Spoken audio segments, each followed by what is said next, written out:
If you were standing in the hallway of the Willow Creek County Administration Building at 4:12 p.m. on that Tuesday afternoon, you would have heard it, the unmistakable sound of a man's entire life collapsing in on itself. A single phone ringing, a single breath freezing, and a single whispered sentence from the county clerk on the other end. "Mr. Marston, we have a problem." Freeze the frame right there. Because this moment, John Marston pressing the phone harder to his ear as sweat collected at his hairline, is where the facade finally shattered. It's the moment the most powerful man in Willow Creek Heights began to understand that the house he had just stolen, the house he had already sold, the house he thought he'd buried under forged signatures and weaponized bylaws, was about to become his undoing. But to understand the weight of that phone call, you have to rewind. Not minutes, not hours, you have to go back months. Back to the day Danielle Brooks, quiet, hardworking, hopeful, bought the house she believed would be her sanctuary. Willow Creek Heights sat on the edge of a city that never quite claimed it. Too suburban for the downtown grid, too polished for the rural outskirts. The kind of neighborhood that looked pristine from the outside. Manicured lawns, identically trimmed hedges, seasonal wreaths that seemed to appear in unison. Perfection carefully curated. But perfection always had a price. And in Willow Creek Heights, that price was the HOA, known to residents simply as the council. At its head was John Marston.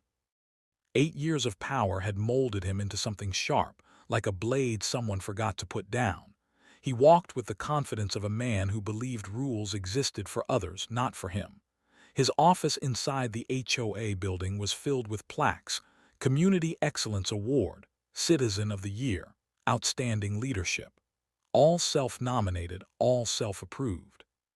Behind the polished smile and the crisp suits lived a man who used control the way other people used oxygen. And for years, he had gotten away with it. Then Danielle arrived. She moved into her home quietly, without fanfare. A traveling nurse who spent more time caring for strangers than caring for herself. Her shift work was brutal, 12-hour nights, back-to-back assignments, long stretches where her car was gone before dawn and back after dark. But the neighbors noticed her kindness first. The soft wave she gave every morning, even if she looked exhausted. The way she planted azaleas in her front yard despite having almost no time off. The way she never complained, not about the HOA letters, not about the noise from the house down the street, not about the relentless pace of her life. Danielle wasn't wealthy. She wasn't influential. She wasn't the kind of homeowner who attended meetings or challenged policies. And to John Marston, that made her the perfect target. For him, power wasn't just something to maintain, it was something to expand. And he saw Danielle's absence, her trust, her silence, as a blank check. It began with a single violation. Untrimmed hedges. A lie, of course. The hedges were immaculate. Then another. Unauthorized exterior modifications. She had made none. Then more. Neglected paint, improper waste bin storage, failure to maintain property standards. All fabricated, all signed by board members who owed John favors or feared him or both. Letters Danielle never received. Not because she ignored them, but because she never saw them. Not once. Each notice was slipped into her mailbox by John himself, recorded on paper but never intended to reach her hands. A man with access keys could do anything. A man with a motive could do worse. And as Danielle moved from assignment to assignment, sometimes out of state, sometimes working double shifts, John built a paper trail that screamed negligence, even though no one had ever actually seen a single issue. Then came the clause he was waiting for, a clause buried deep in the HOA bylaws, written so vaguely it was practically a weapon. Prolonged absence combined with unresolved violations may constitute abandonment. John loved loopholes. This one might as well have had his name engraved on it.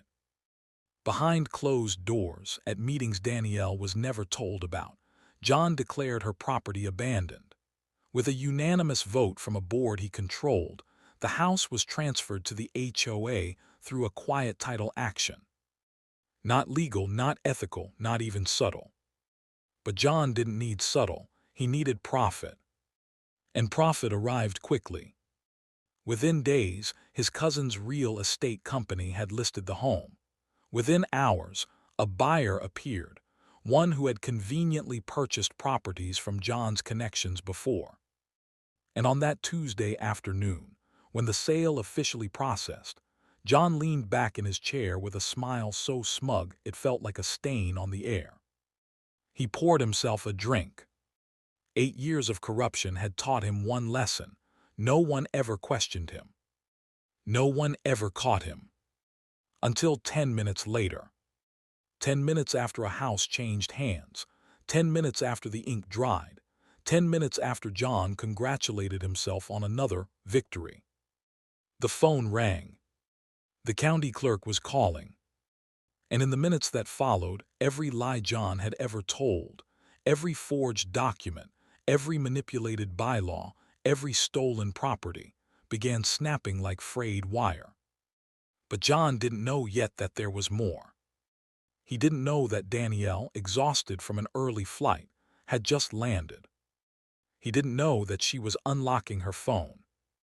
And he certainly didn't know that her home security system, updated months earlier and automatically backing up to the cloud, had captured everything he believed he'd buried. Her mailbox being opened, fake notices being planted, photographs being taken to fabricate violations, footage that would soon unravel his entire empire. But that part comes later. For now, all you need to know is this: the man who stole a woman's home thought he had won. He didn't realize the next hours would dismantle everything he'd built. Before we go further, I hope you'll subscribe. These stories take me days to research, write, and craft, and your support truly keeps this channel alive. Her flight landed earlier than planned, a rare stroke of luck in a life that often felt like it moved between airports, hospitals, and hotel rooms. She barely slept during the trip home. Exhaustion tugged at her bones, but something else was tugging harder. Her phone buzzed before she'd even stood up to retrieve her luggage. Motion detected at front door, 5:42 p.m. Nothing unusual. The system picked up passing cars sometimes, but then another alert. Person detected at mailbox, 5:43 p.m. Strange, mail hours had long passed. Danielle's thumb hovered over the notification, her mind too foggy to process anything more complex than the thought of her own bed. But the curiosity won. She opened the feed, and the world she knew shifted. On-screen under the fading sunset was a man she didn't recognize, yet the community would have identified him instantly. Clean shirt, HOA badge clipped neatly at the pocket, a key in his hand. The camera caught everything with devastating clarity: the way he opened her mailbox, the way he shoved a stack of papers inside, the way he stepped back, snapped a photo like evidence, and walked away. Her mailbox, her home, her property being violated by a stranger while she was thousands of miles away, working overtime to pay for the very house this man was standing in front of. Danielle's chest tightened, not fear, confusion, the kind that slithers into the mind and whispers that something is horribly wrong. She watched the clip a second time, a third, then she zoomed in on the ID badge. HOA President John Marston. Her stomach dropped. The HOA president was touching her mail. Why? She didn't know it yet, but she had just uncovered the first thread of a web spun tightly around her life. By the time Danielle pulled into her driveway, night had settled in. The porch light blinked on automatically, illuminating the azaleas she had planted with so much pride. But something was off. A notice was taped to her door, red ink, bold font. Final warning: property delinquent. Her heart stuttered. She tore the notice down and read the lines twice, her pulse quickening. Delinquent violation after violation, failure to respond. None of it made sense. She paid everything on time. She kept her home pristine. She lived by the rules, quietly, respectfully, almost invisibly. And yet there it was, a letter claiming she had ignored 3 prior warnings. Warnings she had never seen. She tried to steady herself, but she had the feeling of being watched. Houses around her sat quiet, lights off, blinds half drawn. Willow Creek Heights had a way of feeling staged, like the streets were painted on and the people rehearsed their smiles. Tonight, though, it was silent, too silent. She stepped inside her home and locked the door behind her, pressing her back against it as though she needed the wood to keep her upright. Her mind reeled. Why would the HOA be targeting her? Why would the president himself be involved? The questions multiplied faster than answers could form. But she knew one thing. She needed clarity, and she needed it now. The next morning, Danielle walked into the HOA office. If the HOA building could talk, it would whisper its intimidation tactics. Neutral colors, high ceilings, a reception desk that forced visitors to look up as if seeking permission to exist. There was a smell to it, old paperwork, fresh printer ink, and something colder beneath the surface. Behind the counter was a woman named Sheila, soft eyes, a nervous smile, the kind of employee who had learned to whisper even when nobody asked her to. "Hi," Danielle said. "I need to speak with the HOA president about notices I received, or didn't receive." Sheila hesitated, lips pressing together. "Oh, Mr. Marston doesn't usually do walk-ins." "It's urgent," Danielle said, politely but firmly. Another pause. Sheila glanced toward the hallway, where a closed door waited like a secret. "I'll see if he's available."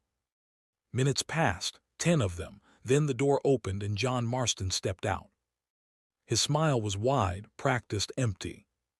"Danielle Brooks," he said, as though greeting an old friend. "I've been meaning to talk to you." She didn't know then that this sentence was one he used on everyone he intended to manipulate. They stepped into his office. He closed the door behind them, and his tone changed instantly. "Look," he said, gesturing to a stack of folders, "your property has been in violation for months. We've sent multiple notices. You haven't responded." Danielle held her breath. "I never received anything." "Then check your mailbox more often," he replied, shrugging. "We can't be responsible for your oversight." Something inside Danielle tightened. A knot, a spark, a warning that she was not being treated fairly. She explained the footage, the man at her mailbox, the timing, everything. John didn't blink. "Probably routine inspection," he said. "It wasn't routine, he had keys. Because we have authority to check pending violations." "But I didn't have violations." He leaned back in his chair, fingers steepling. "Well, Danielle, according to our files, you did." He slid a thick folder across the desk. Inside were printouts, photographs, documents, all staged. A hedge trimmed too late, a bin slightly out of place, a paint chip that wasn't hers. She recognized none of them. "This isn't real," she whispered. John replied with a smile that didn't reach his eyes. "It's official." And in that moment, Danielle understood something chilling. This man wasn't confused, he wasn't mistaken, he wasn't unaware. He was lying, and he wanted her to know he could get away with it. The first crack in Danielle's calm came later that afternoon, when she tried to dispute the violations formally. She called the county. They redirected her back to the HOA. She called the HOA. They redirected her to the bylaws. She read the bylaws. They were written like a maze, circular references, vague terms, loopholes disguised as rules. Then she found Clause 14B, Unresponsive Owner Forfeiture Review. She'd never heard of it, never signed off on it, never attended the meetings where it was approved. Because she was working, because she trusted the system, because corruption thrives where trust exists. Her hands trembled as she held the papers. She felt small, outnumbered, targeted. That night she cried in the privacy of her own home, not because she was weak, but because she realized she was fighting something far bigger than one man. She was fighting a system built by him. And she was losing. But the worst moment, the one that almost broke her, came 3 days later. A letter arrived, not taped to her door, not slipped into her mailbox. Delivered by certified mail. Notice of ownership transfer, effective immediately. Her house, the one she worked years to afford, had been declared abandoned. And ownership had been transferred to the HOA. Danielle felt physically ill. Abandoned. She lived here, she paid every bill, she maintained everything. She never missed a single HOA payment. Yet on paper, fraudulent, forged, fabricated paper, she was gone. Without her consent, without her signature, without her knowledge. She staggered to her couch, clutching the notice as her vision blurred. How could this happen? How could they do this legally? Her mind raced, her breathing quickened, her hands shook. And then she remembered the footage. The mailbox, the man, the key. She wiped her face and opened her phone. Her pain didn't disappear, but it hardened into resolve. If this was a battle, she finally understood. She would not win by asking nicely. She needed proof, she needed allies, she needed the truth. And the truth was about to reveal itself sooner than she ever expected. Because hours later, unknown to her, John Marston made a mistake. A mistake the county clerk was about to catch. A mistake that would crack the facade and expose everything he'd built. A mistake that would open the door to justice. But for now, Danielle didn't know any of that.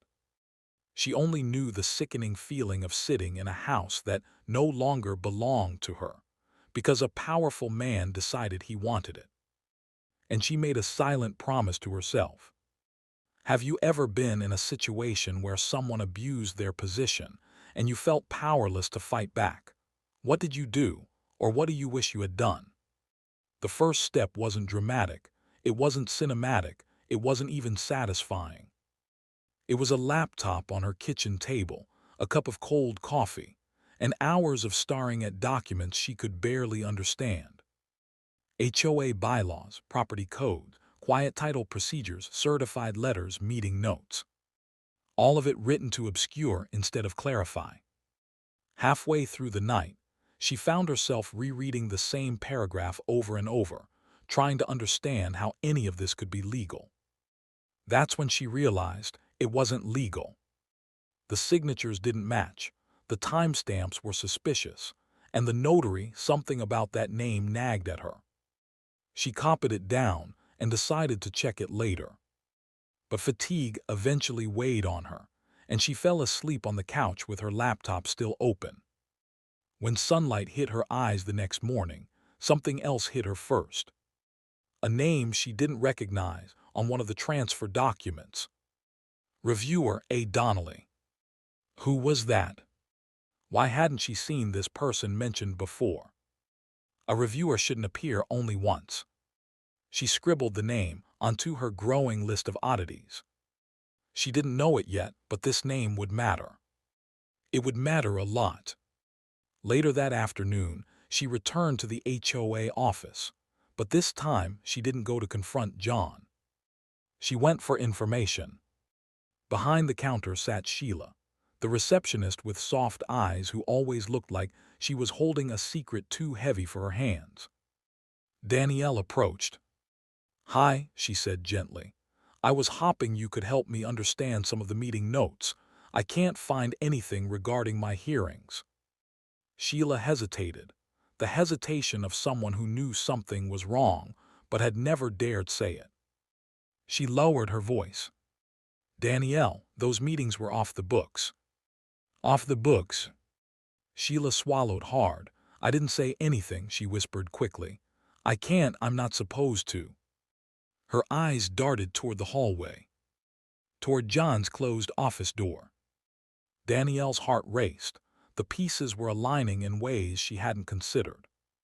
"Please," she whispered, "I just need to know the truth." Tears welled in Sheila's eyes, not dramatic tears, not cinematic ones, just the type that formed from months of fear. "I'll lose my job," she murmured. Danielle nodded, stepping back.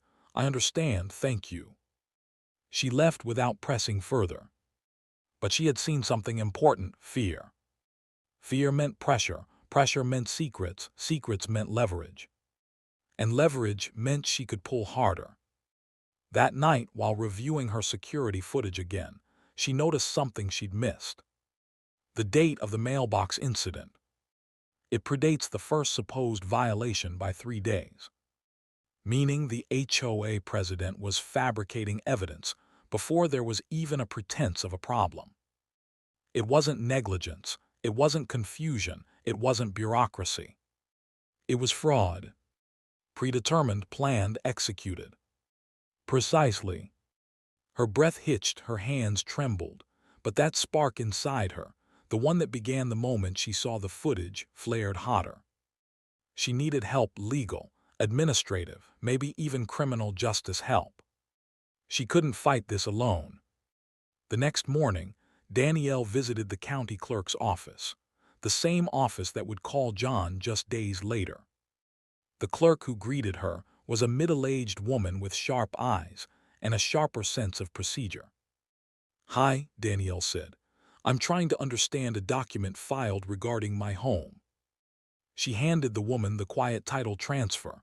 The clerk scanned it. Frowned. Scanned it again. Her eyebrows lifted. "Where did you get this?" "It was mailed to me." "Ma'am, this isn't normal." Her voice softened. "And this signature?" She tapped the bottom of the page. "Belongs to a notary who retired 5 years ago." Danielle's heart stuttered. "I thought so," she whispered. The clerk continued flipping pages, her expression tightening with each one. "This doesn't look right at all." For the first time in days, Danielle felt something she hadn't allowed herself to feel. Hope. Tiny, faint, trembling but real. "Can I file a complaint?" she asked. "Oh, absolutely," the clerk said. "This kind of discrepancy triggers an automatic document review." Automatic. Triggered. Review. Danielle nearly trembled with relief. But that relief was short-lived. Because someone had been watching. When Danielle stepped out of the county office, she noticed a car parked across the street. Black sedan, tinted windows, engine running. It wasn't moving, but it wasn't hiding either. It was observing. And deep down, she knew exactly whose car it was. The HOA president didn't like being challenged. The HOA president didn't like loose ends. And right now, Danielle was the biggest loose end of his career. She drove home with her heartbeat in her throat. The sedan followed for 1 block. 2. Then turned away. But the message was delivered. Stop. Don't push further. Don't make this worse. For the first time, Danielle felt a flicker of real fear. But fear wasn't always a stop sign. Sometimes fear was a compass, pointing directly at the truth. The next ally came unexpectedly. That evening, Danielle received a knock on her door. She opened it cautiously. Standing outside was an older woman with gray hair pulled into a bun and a cane resting in her hand. "Hi," the woman said softly. "I'm Marilyn. I live 3 houses down." Danielle blinked, surprised. She never met this neighbor. "I heard what happened," Marilyn continued, "and I need to tell you something." They sat on Danielle's porch, azaleas glowing under the porch light. Marilyn took a careful breath. "You're not the first." Danielle felt the world tilt. "What?" "He's done this before," Marilyn said. "Not always this aggressively, not always this blatantly, but he targets people who work too much, people who live alone, people without time to push back. Her grip tightened on the cane. And years ago, he did it to my son. Danielle froze. He bullied him with violations that didn't exist, harassed him, made his life miserable until he moved out. John bought the house cheap through an LLC he created, sold it months later for a profit. Danielle felt sick. Why didn't anyone stop him? Marilyn's eyes glistened. Because people were afraid, and because he hides things well. She reached into her purse and pulled out an envelope. Inside were 3 documents. Old HOA meeting minutes, a suspicious property transfer, a notarized signature identical to the one on Danielle's documents, dated years earlier. My son couldn't fight him, Marilyn whispered. But maybe you can. Danielle swallowed hard, emotions swelling in her chest. Why now? She asked softly. Because I saw your lights on at 2 a.m., Marilyn said, and because you were crying, and because I refused to watch someone else get taken advantage of. Her voice shook. I'm old, but I'm not useless, and I can recognize a good person being wronged.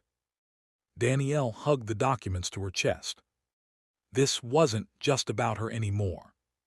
It was bigger, rotten, systemic, and deeply personal for more than one victim. She had proof now, witness testimony, patterns, a motive, footage, documents that didn't match, a notary who didn't exist. The walls that had been closing in around her were now turning toward someone else. Someone who had built an empire of fear. Someone who'd made one mistake too many. Someone whose downfall was now inevitable. But the final push, the moment that would ignite the next act, came the next morning. The county clerk called the HOA office for verification, and the system flagged the document as fraudulent. That was the beginning of the end. And Danielle had no idea that while she was gathering her allies and preparing her case, the dominoes on John Marston's side were already falling. One by one. The morning after the county clerk flagged the fraudulent documents, something shifted in Willow Creek Heights. It wasn't visible, it wasn't loud, but it was there, like pressure building beneath the ground. Danielle woke to a string of missed calls from an unfamiliar number. At first, she ignored them. She had learned that strange numbers often meant trouble. But when the voicemails finally popped through, her heart slammed against her ribs. Ms. Brooks, this is the Willow Creek County Clerk's office. We need to speak with you urgently regarding your property transfer documents. Ms. Brooks, we've identified multiple inconsistencies. Please return our call. And the last one, recorded only minutes earlier. Ms. Brooks, please contact us immediately. This involves potential fraud. She didn't even put on shoes. She drove barefoot, shaking, adrenaline rushing through her veins. In the clerk's office, 2 officials, people she'd never met, ushered her into a private room. They looked serious, grave, and for once, the gravity wasn't directed at her. One of them cleared her throat. Ms. Brooks, we believe your home was wrongfully transferred. Danielle sat straighter. The second official slid a folder across the table. It was thick, packed, overwhelming. Inside were copies of the fraudulent signatures, mismatched dates, inconsistencies in the archived meeting notes, and the kicker that made Danielle's breath hitch. The notary stamp used on the transfer was from a woman who retired in 2018 and was living in another state. This document should have never been processed, the clerk said. We are launching a full audit. Danielle didn't speak. She couldn't. The shock weighed too heavily on her tongue. Then the clerk added quietly, and we've contacted law enforcement. It wasn't just a statement, it was a countdown. Because at that exact moment, in his polished office with his polished smile, John Marston's phone began to ring. John stared at the caller ID. County clerk. He answered with his usual charm. John Marston speaking. But charm can't survive impact. The clerk's voice was blunt. Mr. Marston, we have a major discrepancy with the transfer of ownership involving Danielle Brooks. The documents appear to be invalid. We need you to come in for questioning. John's face paled. What discrepancy? He snapped. The signature doesn't match historical samples. The notary stamp is invalid. The timestamps are inconsistent, and the system flagged the filing as statistically anomalous. John felt something he hadn't felt in years. Fear. Cold, sharp, paralyzing. He ended the call abruptly, slamming the phone down as his calm shattered. This isn't happening, he muttered. But it was. And it was about to get worse. Because just minutes later, as John stumbled toward his office door, the first squad car pulled into the HOA parking lot. Then another. Then an unmarked county vehicle. Employees peeked through blinds. Residents gathering for afternoon walks stopped in their tracks. A quiet murmur spread across the neighborhood like wildfire. And the man who once ruled this community with intimidation was suddenly the one being watched. The officers stepped out calmly, but with purpose. One knocked on the HOA office door. The sound was final, booming, unmistakable. John froze, sweat pooled at the base of his neck. He tried to collect himself, smoothing his tie, adjusting his collar. He wanted to look unbothered, in control. But when he opened the door, his smile faltered. "Mr. Marston," one officer asked. "Yes," John managed. "We need to speak with you regarding allegations of fraud, forged documents, and unlawful property seizure." The hallway behind him went silent. Sheila, the receptionist, covered her mouth with her hands. Someone whispered, "Oh my God." John felt his knees weaken, but he refused to crumble in public. "Of course," he said tightly, "let's take this to my office." But he didn't make it that far, because someone stepped inside the doorway behind the officers. Danielle. Back straight, eyes determined, phone in hand. And on that phone, the footage. John's blood ran cold. He breathed. He hadn't expected her to fight back. He hadn't expected her to show up. He certainly hadn't expected her to obtain proof. But she had. And now she stood in front of him not as a victim, but as a witness. One of the officers glanced at her. "Ms. Brooks, thank you for coming." John's jaw set. "This is absurd," he spat. "She abandoned the property." Danielle spoke calmly. "Roll the footage." She pressed play. The video showed everything. John unlocking her mailbox, planting forged notices, removing others, snapping photos to fabricate evidence, leaving quickly, looking over his shoulder. The officers leaned in. John's composure finally cracked. "That's taken out of context." One officer raised an eyebrow. "Is there a context in which tampering with a homeowner's mailbox is legal?" John's mouth opened. Closed. Opened again. No words formed. Not this time. And behind him, HOA employees stepped into the hallway, drawn by the commotion, the officers, the tension. Sheila trembled. Marilyn had arrived too, leaning on her cane, face set with quiet justice. The walls of the HOA office, once adorned with plaques celebrating John's service, now echoed with the truth that had finally cornered him. The questioning began on site. Officers flipped through documents, held up signatures, compared dates, photographed files inside John's office. "Did you authorize this transfer? Why was an inactive notary used? Why does the timestamp fall 3 days before the first recorded violation?" John's answers came out in broken fragments. I don't control the notary. I didn't know about the discrepancy. The board approved everything. These violations were legitimate." But every sentence dug him deeper. The officers weren't fooled. The employees weren't fooled. The neighbors weren't fooled. And Danielle finally felt the power shifting. She wasn't powerless anymore. She wasn't alone. She wasn't afraid. Her voice, when she finally spoke, was calm, steady, resolute. "I trusted this community," she said quietly, "and you used that trust against me." John's eyes hardened. "You don't know how things work here," he hissed under his breath. Danielle met his gaze. "I do now." And that was the moment the tables turned.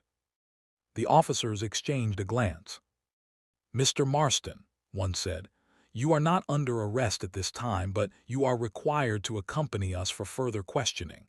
Your office is being sealed pending investigation." The words hit him like a blow. "Sealed," he choked. "Yes, sir, effective immediately." And as he was escorted through the lobby, the same lobby where he once strutted with authority, neighbors began to gather outside. Some whispered, some recorded, some stared with open contempt. For the first time in years, the man who controlled the neighborhood could not control the narrative. The power dynamics inverted, his grip slipped, his empire wobbled. And the community, once silent out of fear, began to murmur louder. What else did he do? Was he stealing from us too? Did he target others? He finally got caught. And Danielle stood in the doorway of the HOA building, watching the man who had tirelessly worked to take everything from her now, losing everything he had built. But this wasn't the end. This was only the beginning. The real justice, the full accountability, would come in Act 5. For now, the tension hung thick in the air as officers closed the door of the squad car. John Marston looked out the window, eyes wild, mouth tight. And for the first time he realized he wasn't the hunter anymore. He was prey. The sun rose over Willow Creek Heights the morning after John Marston's office had been sealed, but it was no ordinary sunrise. It wasn't just light spilling over rooftops, lawns, and porches. It was illumination. The kind that reveals secrets, exposes corruption, and lets justice seep into the cracks where power once festered. For Danielle Brooks, it started quietly, a cup of coffee in her hands, her eyes tracing the azaleas she had planted herself. Her home, her sanctuary, was still hers, officially, legally, irrevocably hers. The county's investigation had moved with unusual speed, propelled by the mountain of evidence she had collected. Not just the footage from her security system, not just the forged documents, but the testimonies of residents like Marilyn, the internal whistleblowers like Sheila, and the glaring inconsistencies in John Marston's meticulous but fraudulent record-keeping. By noon, the first formal charges were filed: fraud, forgery, abuse of power, tampering with legal documents, each one carrying penalties that John Marston could no longer spin into personal gain or community admiration. The news traveled fast. The local media picked up the story within hours. Headlines screamed across online forums. HOA president caught in elaborate home theft scheme. Willow Creek Heights scandal. John Marston faces criminal charges. Neighbors who had once feared John now called Danielle, offering apologies for silence, sharing their own experiences, and expressing relief that the truth had finally emerged. For Danielle, the emotional weight of the past months began to lift, replaced by a sober understanding of what she had endured. She had been violated, targeted, and manipulated. Her trust had been weaponized. Her home had been stolen. And yet, here she stood, having reclaimed every ounce of what was hers. The legal process moved methodically. Marston's attorney attempted to argue technicalities. He claimed procedural errors, challenged witness credibility, and tried to muddy the water with legal jargon. But the overwhelming evidence, from cloud-stored video to notarized records and eyewitness accounts, was airtight. The judge presiding over the case made it clear from the start. Abuse of authority, especially against those least able to defend themselves, will not be tolerated.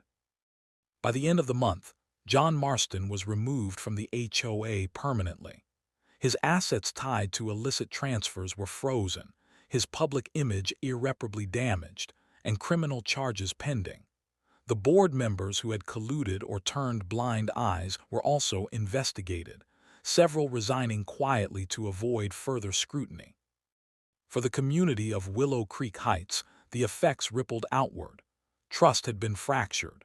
Silence had been broken.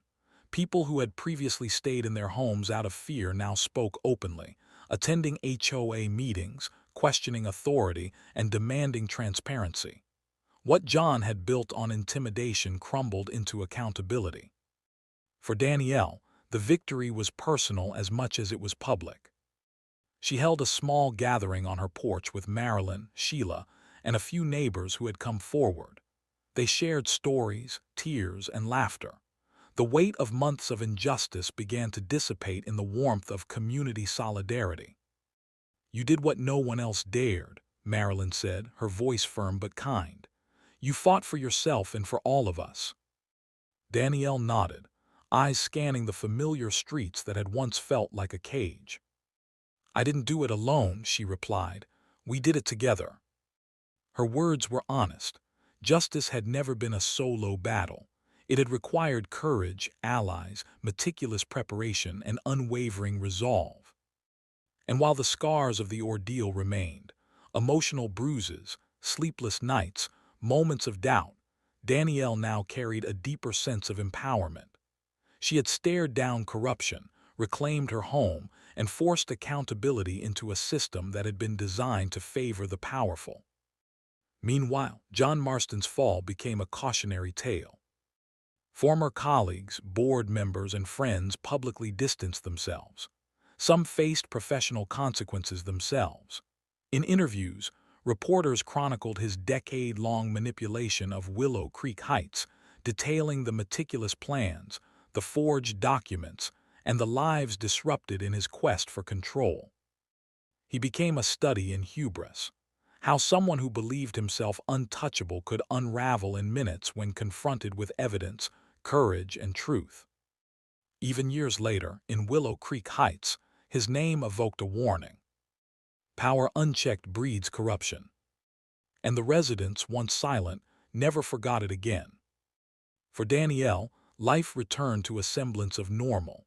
She resumed her nursing assignments, traveling for work, tending to patients with the same compassion that had defined her from the start.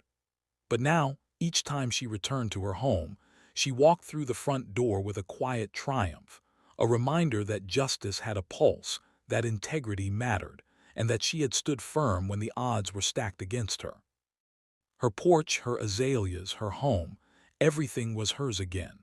But more importantly, she carried with her the knowledge that standing up to power, no matter how overwhelming, could shift the balance of justice. And for the residents of Willow Creek Heights, the moral was unmistakable. Power is not an excuse to harm. Authority is not a shield for corruption. Justice, while sometimes delayed, is achievable when ordinary people refuse to stay silent. The community healed slowly. The HOA was restructured with transparency at its core. New bylaws were introduced to prevent similar abuses. Meetings became open to all residents, and whistleblower protections ensured no one could exploit fear again. And Danielle, in the quiet of her home, often reflected on what had happened, not with bitterness but with resolve. Injustice thrives in silence, courage turns the tide. Stories like Danielle Brooks remind us that power means nothing without integrity. That corruption, no matter how meticulously crafted, can fall in the face of evidence, courage, and relentless pursuit of truth. If you believe justice still matters, let me know in the comments. Share your thoughts, your experiences, or even someone you know who has faced a similar fight. And if you want more stories like this, raw, real, and crafted with everything I've got, please subscribe. Your support keeps this channel alive and allows these stories of justice, power, and resilience to be told. Because sometimes, all it takes is one person standing up for what's right to change everything.